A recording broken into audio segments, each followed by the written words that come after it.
திருப்பூரில் தனிநபர் கடன் பெற்ற நபரை தனியார் வங்கி ஊழியர் ஆபாச வார்த்தைகளால் வசைபாடும் ஆடியோ வைரலாகியுள்ளது. பல்லடத்தை அடுத்த பெருந்தொழுவு பகுதியைச் சேர்ந்த கோபிநாத் என்பவர் எலக்ட்ரீஷியன் வேலை செய்து வருகிறார். இவர் கடந்த ஆண்டு திருப்பூரில் உள்ள தனியார் வங்கியில் செல்போனுக்காக கடன் பெற்று சரிவர கட்டி வந்துள்ளார். மேலும் செல்போன் கடன் முடிந்தவுடன் வங்கி நிர்வாகம் அவருக்கு எந்த ஒரு சான்றிதழும் இல்லாமல் தனிநபர் கடன் தருவதாக தெரிவித்தது. இதனைத் தொடர்ந்து அவரும் 75,000 ரூபாய் பெற்று 18 மாதம் 5,225 ரூபாய் கட்ட வேண்டும் என தெரிவித்த நிலையில் 14 மாதம் தவறாமல் சரியாக வட்டி கட்டி வந்ததாக கூறப்படுகிறது.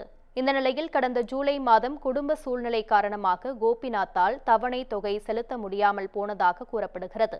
மேலும் அடிக்கடி வங்கி ஊழியர்களிடம் அவர் இதற்கான கால அவகாசமும் கேட்டு வந்துள்ளார். இதனிடையே நேற்று இரவு கோபிநாத்தின் செல்போனை தொடர்பு கொண்ட வங்கி ஊழியர் ஆபாச வார்த்தைகளால் திட்டியும் கொலை மிரட்டலும் விடுத்துள்ளார்.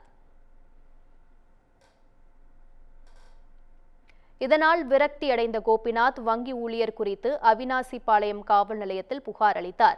குடும்ப சூழ்நிலை காரணமாக பணம் கட்ட முடியாத சூழ்நிலையில் உள்ளவர்களை வங்கி ஊழியர்கள் என்ற போர்வையில் ஆபாசமாக அருவருக்கத்தக்க வகையில் பேசும் நபர்கள் மீது தகுந்த நடவடிக்கை எடுக்க வேண்டும் என பொதுமக்கள் மத்தியில் கோரிக்கை எழுந்துள்ளது. ஹெச்டிபியில் பர்சனல் லோன் எடுத்திருந்தேங்க. 2023 ஏப்ரலில் எடுத்தேங்க. மேலிருந்து கட்டிகிட்டு இருக்கிறேன். இப்போ வரைக்கும் கரெக்டாக தான் போயிட்டுருக்குது. இந்த மாதம் பெண்டிங் ஆயிடுச்சு.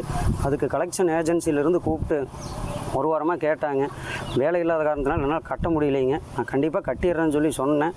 நைட்டு 10 மணிக்கு கூப்பிட்டு தகாத வார்த்தையில் பேசுகிறாங்க.